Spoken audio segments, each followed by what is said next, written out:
The mailbag question. Did Tony Bennett quit coaching because Jalen Warley held him up for more money? Chris Graham here at Augusta Free Press. So here was the question from our reader, Russ. I heard from a good UVA basketball source that Jalen Warley went to Tony Bennett in October and demanded more money, and that is the nail that got Bennett to retire from coaching.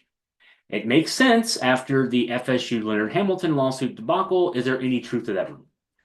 So I got to point out, several readers had asked me about that one before Russ, and it just got to a point where I had to run it up the flagpole. I mean, because um, what I found is that ultimately there's no truth to this one, but I can see why people would make that connection because at the outset I was there with you when I first got the email from somebody. It was something that I had thought about when the news about the lawsuit at FSU filed. It was just filed in Florida a couple weeks ago, alleging that the FSU basketball coach Leonard Hamilton had reneged on promised $250,000 payments to the guys on his 2023-2024 roster. Worley among those plaintiffs in that suit. It made some sense that there maybe could have been a connection between, I mean, so here's a guy suing his former coach over money, and then, he's at UVA, and then, he, as soon as Tony Bennett retired, Worley left. Now, it wasn't quite as soon as my memory had told me one thing different about the timing of all this, but I'll even say going back to the spring, it was a little odd to me that Virginia was even recruiting Worley because he was already a junior. He'd have one season left of eligibility, and I've reported extensively about the difficulties that coaches at Virginia have getting transfers in who are basically juniors in school because of the number of credits that won't necessarily transfer over from another school to Virginia's program, academically, and a guy would, a guy who's got 1 year of college left it'd be hard to say, okay, I'm going to just throw away a lot of credits and, spend more time trying to graduate. Um, so that was odd. Also, going through all those hoops to get a guy who, no offense to Worley, but a good get, but not a great get. So to go through a lot of hoops to get a guy who would be a contributor, but not a star, kind of jumped out at me. And then you fast forward to the fall. Um, Bennett announced his retirement on October 18th. Now, it was 10 days later, UVA had its basketball media day, already previously scheduled. They went through with the original schedule. So 10 days later, and Worley was there. Worley was taking questions from the media about his future at UVA.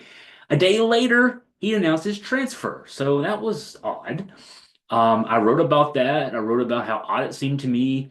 I got an email that week from Worley's father, Jason Worley, who shared that Jalen had been playing through an injury in fall practice. He had an injured hand, and that subsequent to that, he decided to sit out the 2024-2025 season to rest the injured hand, and decided to he just decided to leave. I mean, I guess maybe he needed to come to. Jason Worley didn't say this, but I'm presuming that he came to play for Tony Bennett, not for Ron Sanchez. He's going to sit there for a year, and then I can understand this. I can understand intently.